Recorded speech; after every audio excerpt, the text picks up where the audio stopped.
It's time to eat. What are you hungry for? Sit down and get ready to consume an abundance of fantasy football knowledge from Ross Tucker and Joe Dolan. Feed me now. I'm starving. On the Fantasy Feast Eating Podcast.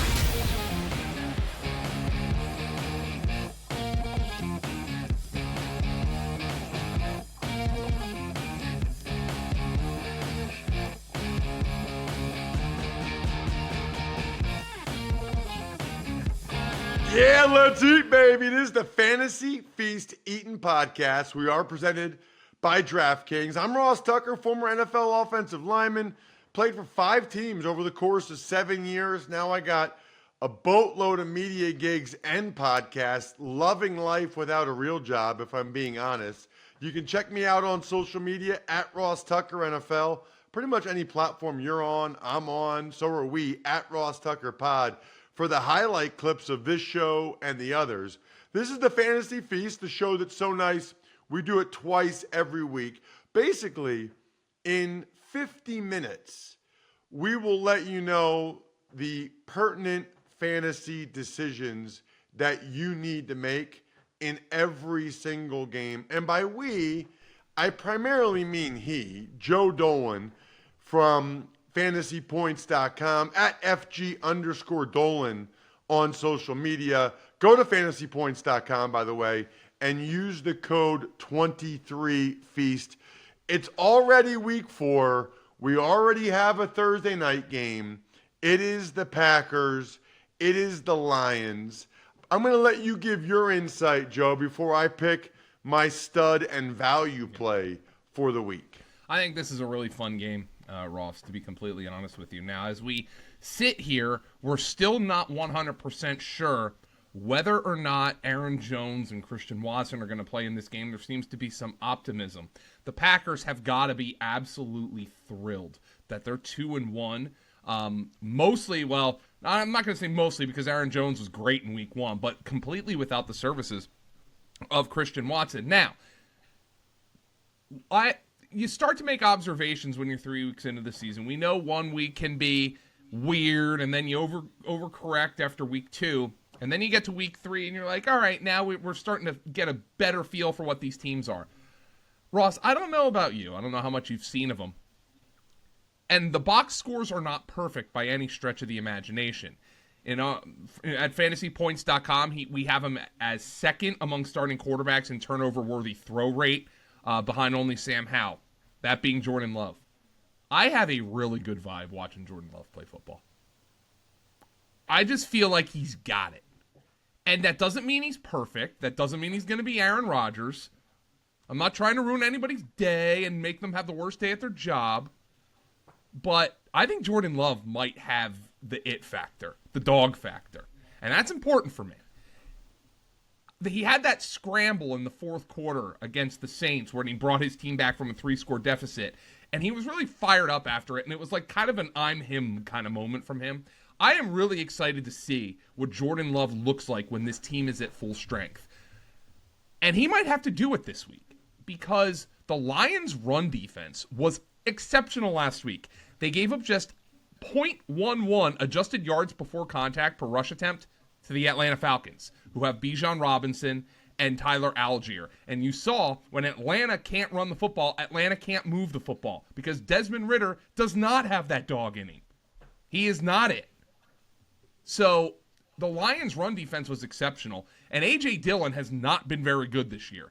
He is averaging just 0.46 yards before contact per attempt, and I think that's A.J. Dillon's style because Aaron Jones is nearly 4 times that on the ground this year. So I think Green Bay needs Aaron Jones back if they want to run the football. If Aaron Jones is not back, I think Jordan Love's going to have to do it in this game, and honestly, I'm excited to watch that in primetime on Thursday night.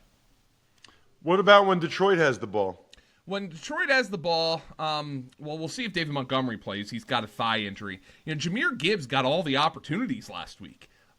The problem was he only got 2 targets.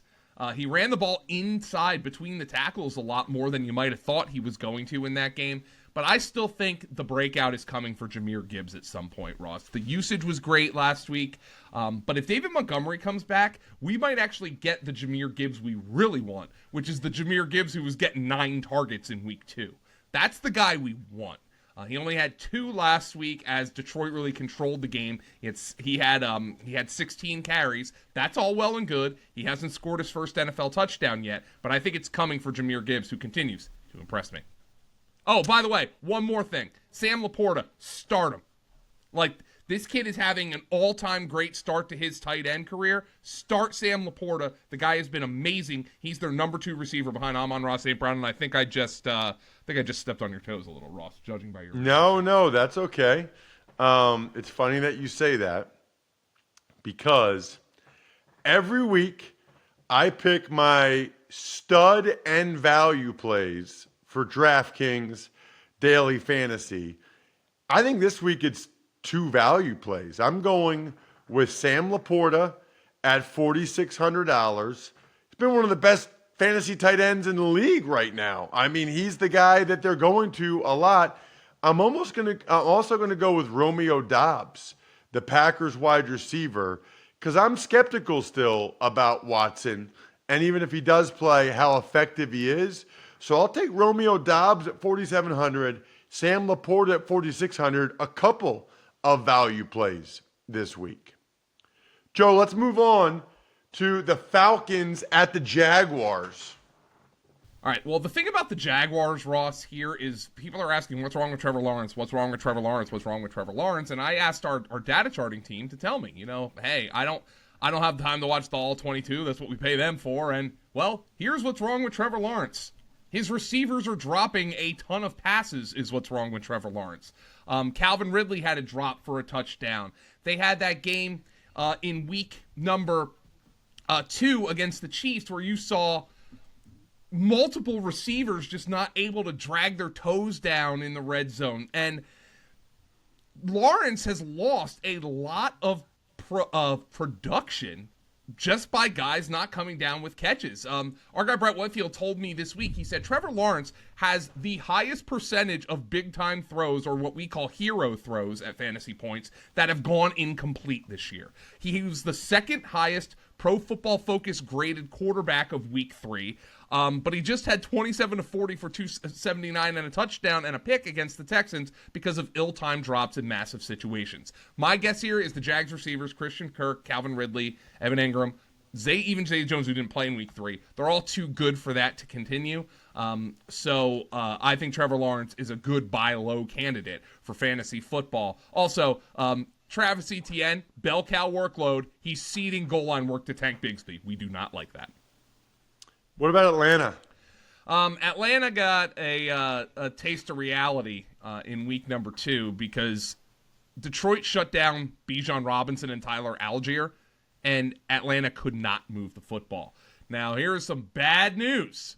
If you're a Kyle Pitts owner, Arthur Smith, Big Artie Smith, Farty Artie Smith, Kyle Pitts led the Falcons in targets in week number 2, 9. He had 5 catches for 41 yards, and they lost. Oh, that fantasy football, throwing the ball to Kyle Pitts didn't work. We lost the game. No, Arthur Smith, you lost the game because Desmond Ridder isn't any good, and the Falcons were able to make you, the Lions rather, were able to make you completely one-dimensional. Ross, you have to keep starting Bijan Robinson. The guy's a dynamic talent. Kyle Pitts' targets and receptions have gone up every week. I mean, good. He still has an average 10 yards of reception. I mean, it's just brutal out there. Atlanta, I'm really just praying Atlanta goes to Heineke at some point because at least he's going to give these receivers a chance.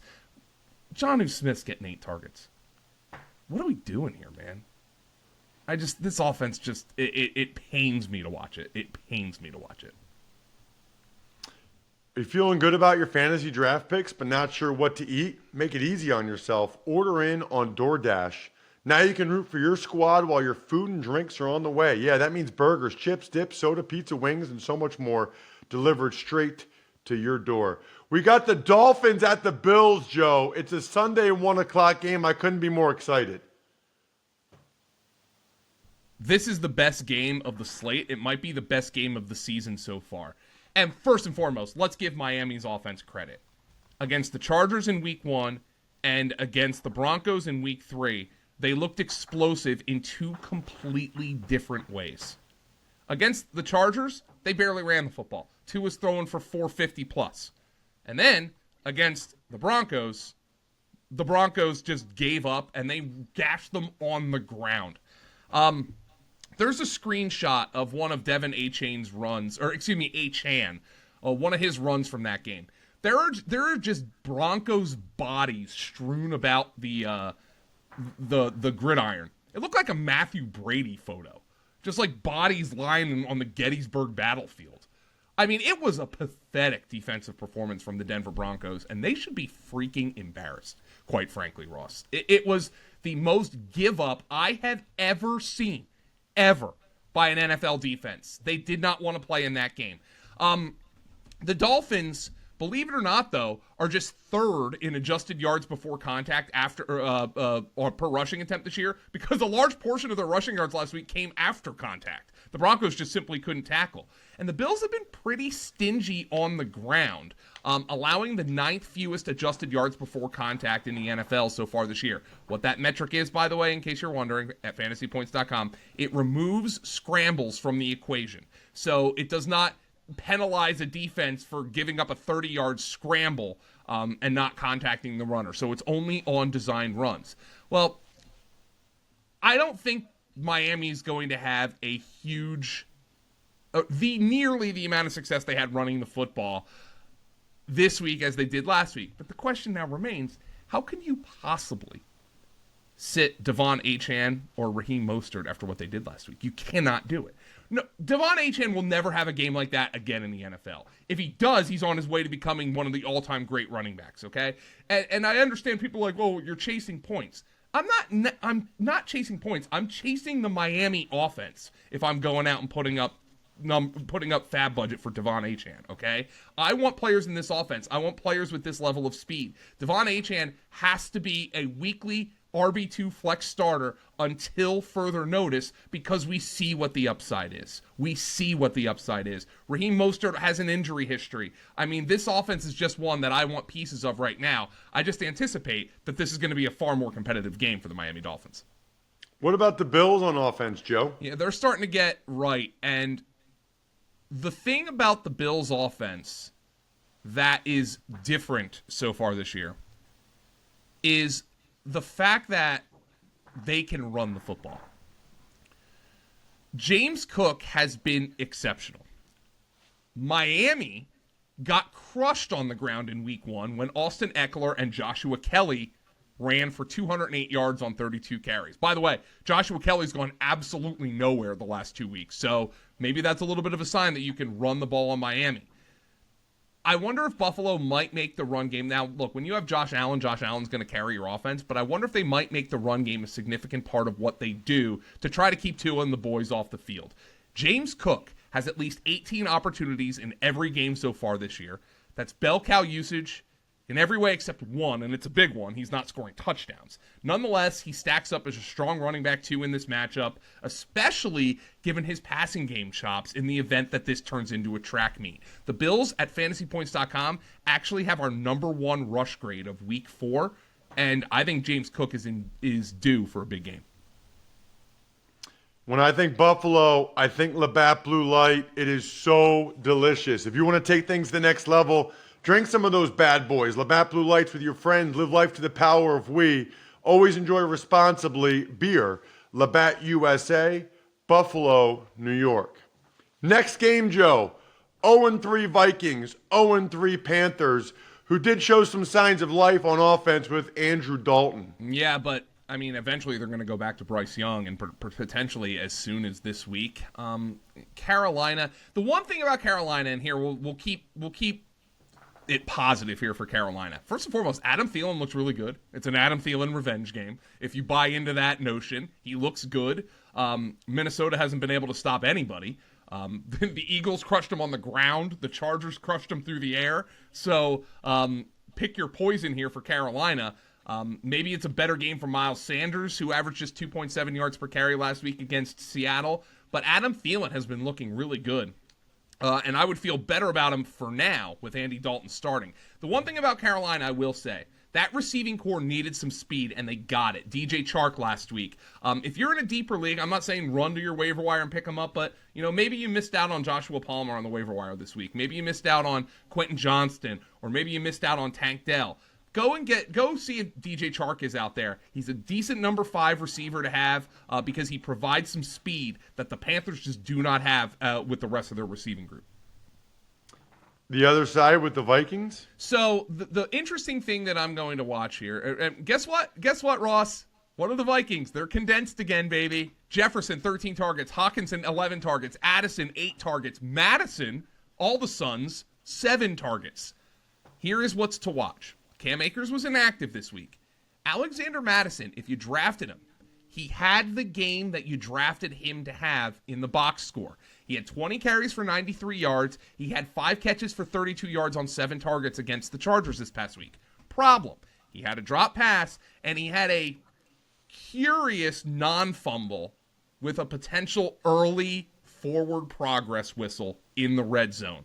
Those are the critical mistakes Alexander Madison has made so far this year that likely prompted the Vikings to trade for Cam Akers.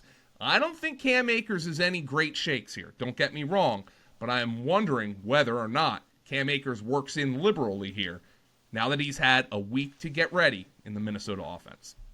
I'd be concerned about Madison. He is not Dalvin Cook. That has hurt them watching these first few games. And frankly, Ross, not to jump around too much, but Dalvin Cook's not Dalvin Cook, and that's hurt the Jets. They have bigger problems than that. Let's get to that soon. But first, we got the Bears hosting the Broncos. Another matchup of 0-3 teams, Joe. Ross, what's your stance on slasher movies and like gory horror flicks? Not into them at all. I'm not into them either, but I'm into this one.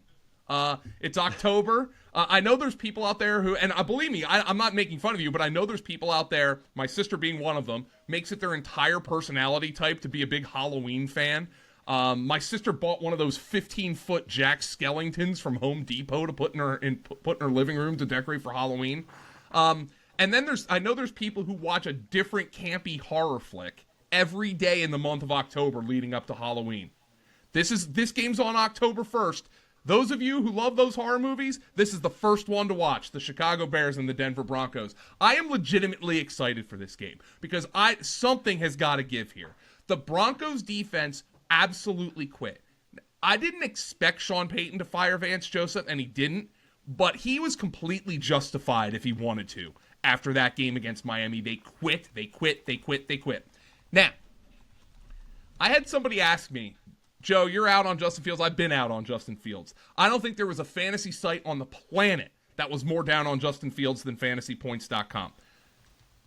But they're asking me, Joe, should I drop Justin Fields for C.J. Stroud, or should I drop Justin Fields for Danny Dimes? I said long-term, yeah.